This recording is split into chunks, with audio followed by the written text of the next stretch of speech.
A bird's-eye view of the U.S.-Mexico line. The Martin County Sheriff's Office seeing it firsthand. I was completely taken back by how porous our border is. Sheriff William Snyder sharing what he says he saw while touring Cochise County, Arizona.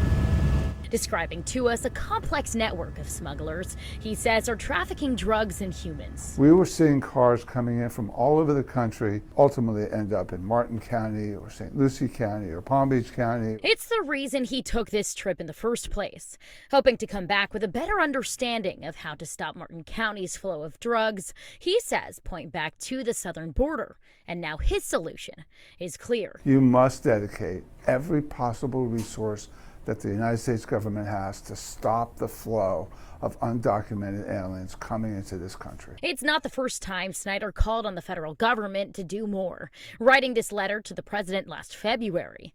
But the Florida Immigration Coalition staunchly disagrees. The issues impacting our communities here in Palm Beach County, in Martin County, they won't be resolved by trips to the border. Deputy Director Renata Bozzetto feels local leaders should instead focus on education and more support in schools to stop the drug crisis, fearing the border message paints all immigrants in a negative light. It adds to the narrative, and it's a narrative that is so incoherent with Floridians in our history as a welcoming state. The reality is we have 1 in 5 of us is an immigrant.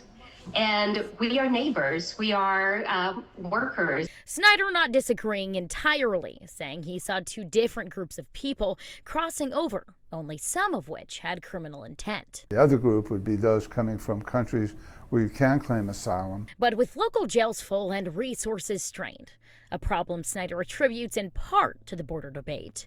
The sheriff now calling on both sides of the aisle to figure something out. The border crisis is complex.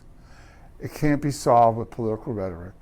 That both teams in Congress have to get together and score a touchdown and secure the border.